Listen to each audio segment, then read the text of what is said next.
বাড়িতে না থাকার সুযোগ নিয়ে এবার সাংবাদিকের বাড়িতে দুঃসাহসের চুরি। প্রায় 20 লক্ষ টাকার সাবেকি সোনার অলংকার সহ প্রাচীন কাঁসা, পিতল, অন্যান্য ধাতুর বাসন লুটপাট করে দুষ্কৃতীরা। শুধু তাই নয়, নগদ টাকা এবং প্রয়োজনীয় কাগজপত্র একইভাবে লুটপাট করা হয়। বাড়িতে ফিরে চক্ষু চড়ক গাছ সাংবাদিক পরিবারের। নদিয়ার কৃষ্ণনগর 16 নম্বর ওয়ার্ড বউবাজার অরবিন্দ রোড এলাকার ঘটনা। পেশায় সাংবাদিক সুমিত দাসের দাবি, বিগত কয়েক মাস ধরে তার মায়ের শারীরিক অবস্থা খুবই খারাপ। চিকিৎসার জন্য কলকাতার এ প্রান্ত থেকে ও প্রান্ত ছুটতে হচ্ছে তাকে। তিনি পেশায় সাংবাদিকতা করেন কলকাতাতেই। সেই কারণেই কৃষ্ণনগরের বাড়ি তালা অবস্থায় ছিল। গতকাল বাড়িতে ফিরে এসে দেখেন প্রথমে গ্রিলের তালা ভাঙা। ভেতরে ঢুকে দেখেন বেশ কয়েকটি ঘর লণ্ডভণ্ড অবস্থায় পড়ে রয়েছে। প্রাচীন পিতলের কলসি লকার ভেঙে সাবেকি সোনার অলংকার, প্রাচীন ধাতুর বাসনপত্র এবং নগদ টাকা ও প্রয়োজনীয় কাগজপত্র দেদার লুটপাট করে দুষ্কৃতীরা। সুমিত দাসের অভিযোগ, ওই এলাকায় প্রায়শই বহিরাগতদের আনাগোনা লেগেই থাকে। শুধু তাই নয়, জুয়ার আসর, মদের আড্ডা সবকিছু চলতে থাকে এলাকায়, যার প্রবণতা দিন দিন বেড়েই চলেছে প্রশাসনের নাকের ডগায়।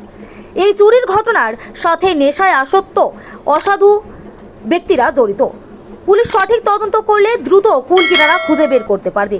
যদিও দুঃসাহসিক চুরির ঘটনায় এখনও সর্বশান্ত সাংবাদিক পরিবার। কি করবেন বুঝে উঠতে পারছেন না। বর্তমানে প্রশাসনের ওপর আস্থা ছাড়া আর কোনো উপায় নেই তাদের।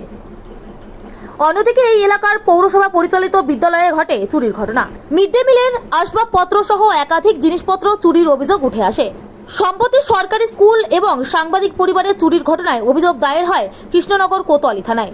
অভিযোগের ভিত্তিতে তদন্ত শুরু করেছে পুলিশ।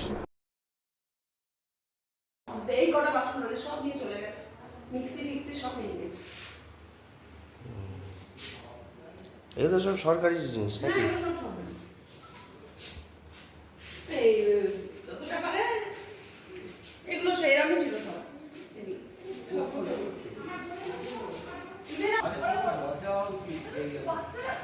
যদি এখনও আমাদের খবরের দর্পণ চ্যানেলটি সাবস্ক্রাইব না করে থাকেন, তাহলে এখনই সাবস্ক্রাইব করুন, সঙ্গে বেল বাটনটি ক্লিক করুন আর পেয়ে যান সব খবরের দ্রুত ভিডিও আপডেট।